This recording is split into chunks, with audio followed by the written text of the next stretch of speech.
My fiancé went behind my back and invited my abusive twin as a surprise at our wedding.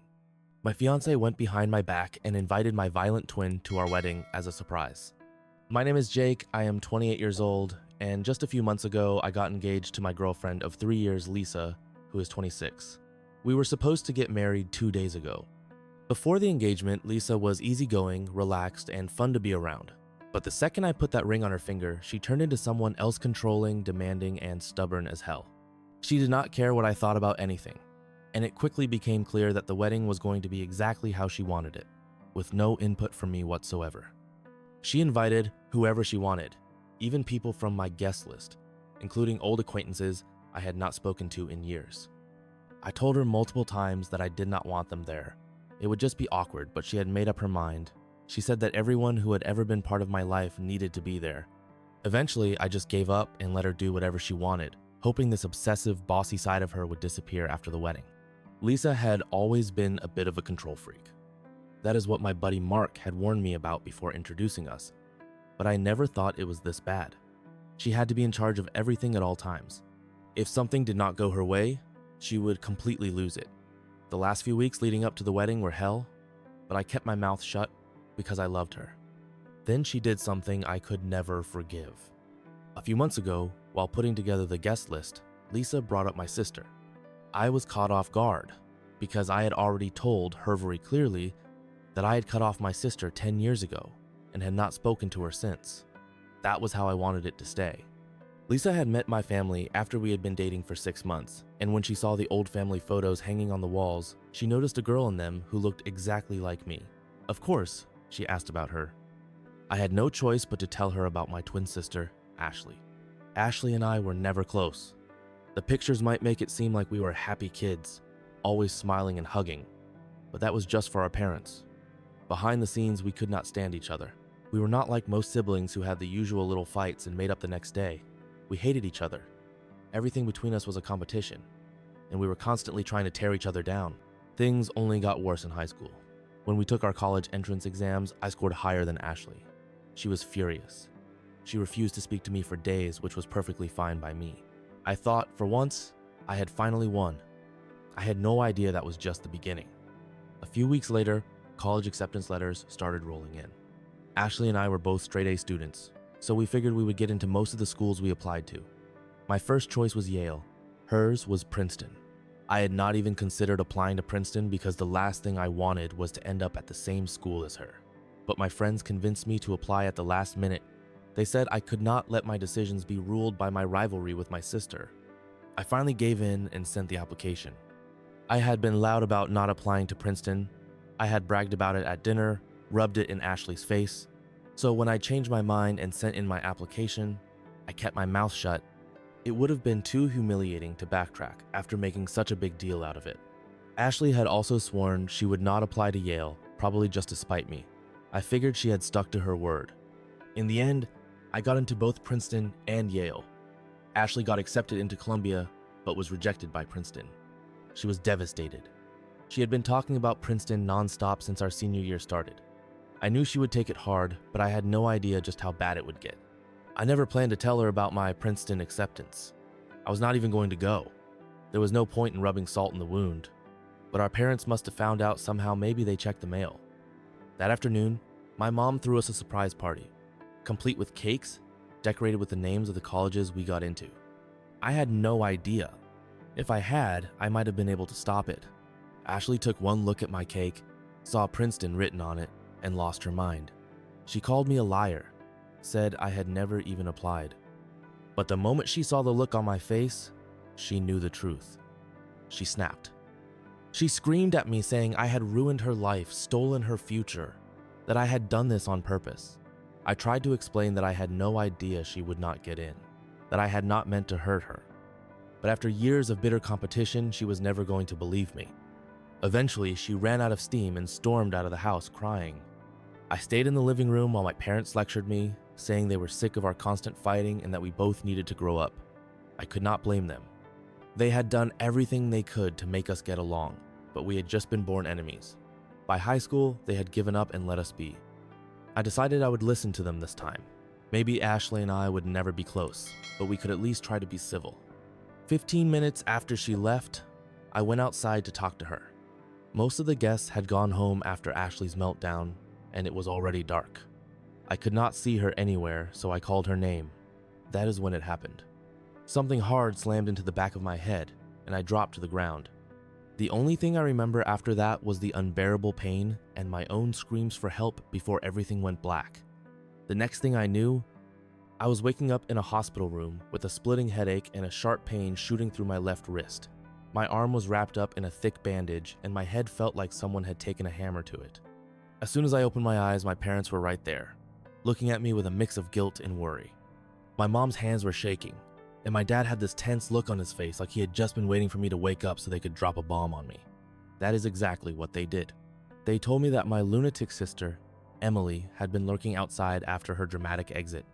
When I went to find her, she waited in the shadows, gripping a shovel. The moment I called out her name, she swung it at the back of my head with everything she had, and as if that was not enough, when I hit the ground, she stomped down on my wrist so hard that she dislocated it.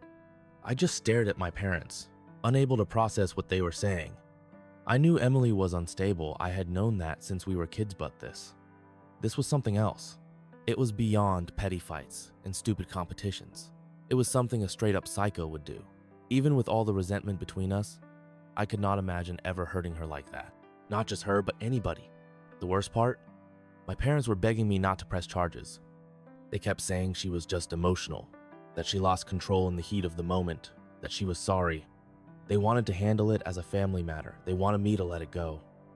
And because I was a stupid 18-year-old kid who still wanted my parents' approval, I listened to them. I let it go. But that was it for me. I never saw Emily again. I never asked where she went, never asked what happened to her. As far as I was concerned, she was out of my life for good. My parents must have known where she was, though. They never admitted it, but they would leave town every now and then, saying they were visiting friends. I knew better. They were seeing her. I never confronted them about it. If they wanted to keep in touch with the daughter who nearly cracked my skull open, that was their business. As long as she stayed the hell away from me, I did not care. Once I was cleared by the doctors, I went off to college, but I was already weeks behind, and it showed. My grades that semester were the worst they had ever been. On top of that, I started getting these terrible migraines because of the head injury. The lump on the back of my skull never really went away. It was a permanent reminder of what she had done to me. The therapy helped, but it took a long time before I could even talk about it without feeling like I was going to explode. 10 years passed. I built a life for myself. I put everything behind me. I did not talk about Emily, did not think about Emily. As far as I was concerned, she was just a name in my past. My parents must have still been in contact with her, but they were smart enough never to mention her around me. Then Lisa, me fiancé, brought her up. She asked me about my sister while we were going over the wedding guest list. I told her, plain and simple, that we would not be inviting her. That should have been enough. I did not owe her an explanation. If I had not spoken to my own twin in over 10 years, that should have been a clear sign that I did not want her anywhere near me. But Lisa would not let it go. For days, she pestered me about it, saying I should be the bigger person, that family is family, that it was time to put the past behind me. I told her to drop it. She kept pushing. I told her again. She still would not listen. Finally, I lost my patience. I told her that if she brought up my sister one more time, I would call off the wedding. That finally shut her up. Or at least, I thought it did. 2 days ago, on the day of our wedding, I realized just how far Lisa was willing to go behind my back. I was standing up at the altar waiting for her to walk down the aisle. The music started playing, the bridesmaids started walking in, and then I saw her. Emily. She was arm in arm with one of my friends, looking just as confused as I felt. My buddy gave me a look that screamed, I have no idea what the hell is going on. Even Emily looked lost, like she had no idea what she was doing there. I felt my blood run cold. Lisa finally came down the aisle, beaming like she had just pulled off the surprise of the century. Meanwhile, I was standing there, frozen, feeling like I had been sucker punched. I was not happy. I was not excited. I was furious. I did not even wait for Lisa to reach me. As soon as she got close, I leaned in and asked her loud enough for the people in the front rows to hear why the hell my sister was at our wedding when I had made it absolutely clear she was not invited. Lisa's face changed in an instant. She told me she did not want to have this conversation right now, that we should just get married first and talk later. Like hell we would. I told her we were talking about it now, and that is when she came clean. She admitted that she had gone to my parents behind my back and told them I had been thinking about reconciling with my sister before the wedding. She had convinced them to give her Emily's contact information, saying it would be the perfect wedding surprise for me. She thought she was doing me a favor. She thought it was time for me to make peace with my past, even though she had absolutely no clue what had happened 10 years ago. We argued right there at the altar for a solid 5 minutes while our guests awkwardly watched. Then, finally, it hit me. What was I even doing? What kind of person goes behind their fiance's back like this? What kind of person manipulates their partner's family, invites someone they were explicitly told to keep away, and then expects everything to be fine? There was no fixing this. So, I walked away. I turned around and left the wedding. I could hear Lisa calling after me, but I did not stop. I did not look back. I walked straight to my car, got in, and drove. I drove for hours, all the way until the sun went down. I could not find a decent hotel, so I slept in my car. That night, I canceled everything: venue, caterers, honeymoon. I ignored all the calls and texts from Lisa and my family. The next morning, I had just enough gas to make it home. But when I pulled up to my house and saw Lisa's car in the driveway, I kept driving. I checked into a hotel instead. It has been 2 days now. I still have not answered her calls. I have not answered my parents' calls either. I cannot believe they fell for Lisa's lie. I cannot believe they did not even bother to check with me first.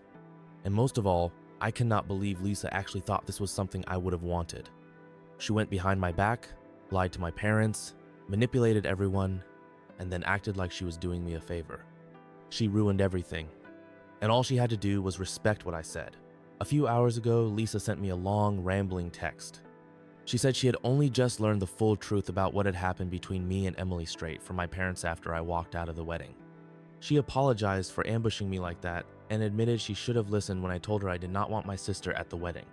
She also mentioned that my parents and several of my friends had torn into her for what she did, making it clear that she had messed up big time. But then she had the nerve to shift some of the blame onto me. She said that if I had just told her the full story about Emily, she would have understood and never invited her in the first place. That if she had known exactly why I went no contact with my own sister, she would not have gone behind my back. I do not buy that excuse for 1 second. Sure, maybe knowing the details would have helped, but I should not have had to relive one of the worst experiences of my life just to get my fiancé to respect my boundaries. She should have just trusted me when I said Emily was out of my life for a damn good reason. Nobody just cuts off their sibling for a decade without cause. She should have realized that. Maybe, someday, I would have told her what really happened, but that should have been on my terms. Not because she kept pushing and pushing until I caved. Until then, all she had to do was take my word for it. I am done with this relationship. That much is clear. But I keep wondering, do I owe her an apology? I do not think so. I do not feel sorry for anything I said or did. If anything, Lisa should be the one apologizing to me without making excuses or trying to shift the blame. What do you guys think? Am I the bad guy for not telling my fiancé exactly why I cut my sister out of my life? I have been holed up in a hotel for the past 3 days now. After posting my question yesterday, I have been thinking about it even more, and I feel more certain than ever that I do not owe Lisa a damn thing. So, I am back to ignoring her. This morning, my mom called and I finally answered. It was a weird, strained conversation. She told me she was truly sorry for what had happened and admitted that she should have known better than to believe I would ever want Emily in my life again. She explained that Lisa had contacted them weeks ago, slowly working on them until they gave in and handed over my sister's information. Lisa had also convinced them not to tell me about it, saying she wanted it to be a surprise. Now, in hindsight, my parents realized they made a huge mistake. They apologized, and while I appreciate it, I am not sure if I am ready to forgive them yet. Right now, I am too caught up in everything to process my feelings properly. Maybe someday I will let it go, but that is not happening today. I plan to go back home in a few days, but I need to make sure Lisa is gone first. Obviously, she is the one who has to move out since the house is mine. I will give her enough time to pack up her stuff, which is already more than she deserves. This relationship is over, and honestly, I feel relieved. A few days ago, I told Lisa she needed to move out as soon as possible and gave her 5 days to do it. Today is day 6. I went back home thinking she would be long gone. After all, she had texted me confirming she would be out by today. But when I walked inside, there she was, sitting in my living room like nothing had happened. She had parked her car somewhere else, probably to trick me into thinking she was gone, and I fell for it. I was instantly annoyed. The last thing I wanted was to deal with her. I told her I was not in the mood for any conversation and just wanted her to leave. True to form, Lisa completely ignored what I said and started rambling. She told me she had been worried sick for days, that I should have at least told her where I was, as if she was the victim here.